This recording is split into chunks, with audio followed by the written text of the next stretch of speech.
Welcome to snacks Ganesh. ஒரு அருமையான carrot halwa ஆட்லேயே பண்ணலாம். இது எந்த மாதிரி நேரத்தில் ரொம்ப யூஸ்ஃபுல்லாக இருக்கும்னா, யாராவது கெஸ்ட் வரா இல்லை ஏதாவது சின்ன விருந்து வைக்கிறோம், கெட் டுகெதர், ஏதோ டக்குன்னு நம்ம ஒரு 10 நிமிஷத்தில் ரெடி பண்ணுறதுக்கு ஒரு சௌரியமான ஒரு ஸ்வீட் இது. கேரட்டை வாங்கி ஃப்ரெஷ்ஷாக வாங்குங்க, தோலை சீவிட்டு இந்த மாதிரி துருவி எடுத்து வச்சுக்கோங்க. நெய்யை ஒரு இலுப்பச்சட்டியில் ஒரு 2 ஸ்பூன் விட்டு இந்த கேரட்டை ஃபுல்லாக வதக்கி குக்கரில் போட்டு எவ்வளோ கேரட் வச்சுக்கலோ அதே அளவுக்கு பால், தண்ணி விடாமல் கனமான பாலை விட்டு குக்கரில் ஒரு 3 விசில் கூட விட்டு நீங்கள் எடுத்துக்கோங்க. கேரட் நல்லா வெந்துடணும், பச்சை வடை போக, அது ரொம்ப முக்கியம். அதுக்கப்புறமா கேரட்டை நீங்கள் வெளியில் எடுத்து நல்லா மசிச்சேன்னா நல்லா மெல்ட் ஆகி கேரட் சூப்பராக வந்துடும். இந்த அளவுக்கு பால் இருக்கணும். மசிச்சு மெல்ட் ஆகி கேரட்டு வந்ததுக்கப்புறமா கரண்டியாலேயும் நீங்கள் நல்லா அதை மசிச்சு நீங்கள் எடுத்துருங்க. இல்லை தயிர் மெத்தை கூட போட்டு எடுக்கலாம்.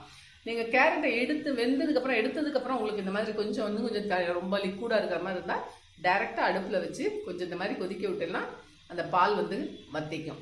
இதுக்கப்புறம் ஏலக்காய் பொடி, இதுக்கு வேணுங்கிற அளவுக்கு சுகர், 1 பங்குக்கு 2 பங்கு சுகர் ஜென்ரலாக எப்பவும் போடுவோம். இந்த கேரட் ஹல்வாக்கு ஒரு 1.5 பங்கு சுகர் போதுமானதாக இருக்கும். ஏன்னா ஆல்ரெடி கேரட்லேயே ஸ்வீட் இருக்கிறதுனால. இல்லை நல்ல ஸ்வீட் வேணும்னா நீங்கள் 2 பங்கு போட்டுக்கோங்க. முந்திரி பருப்பு, இது எல்லாமே நீங்கள் தாளித்து கொட்டிருங்க. கிஸ்மிஸ் பழம், முந்திரி பருப்பு, அப்பப்போ 2 ஸ்பூன் நெய் விட்டு இதை நான் பால் கொஞ்சம் கூட இருக்கிற மாதிரி இருந்தது பற்ற வச்சுருக்கேன்.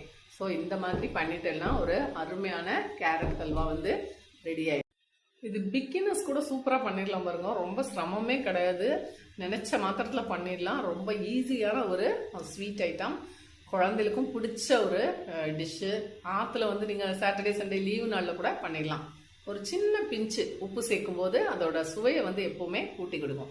ஸ்வீட்டில் உப்பு சேர்க்கறது சுவையை கூட்டி கொடுக்கும். உப்புனா லைட்டாக ஒரு பிஞ்சு.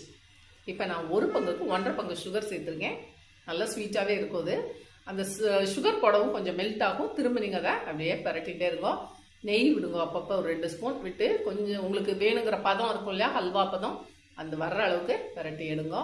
ஒரு அருமையான கேரட் ஹல்வா ரெடி ஆகிடுது. முந்திரி பருப்பு, கிஸ்மிஸ் பழம் எல்லாம் நெய்யில் நல்லா பொரிச்சு அதில் போட்டாச்சுன்னா சூப்பர் டிஷ் ரெடி. நீங்கள் ஆற்றுல ட்ரை பண்ணி பாருங்க. கேரட் ஹல்வாலாம் ஒரு பெரிய ரெசிபியே இல்லை, ஈஸியாக பண்ணிடலாம். ட்ரை பண்ணுங்க. சூப்பரான கேரட் ஹல்வா ஆற்றுலேயே ரெடி பண்ணியாச்சு.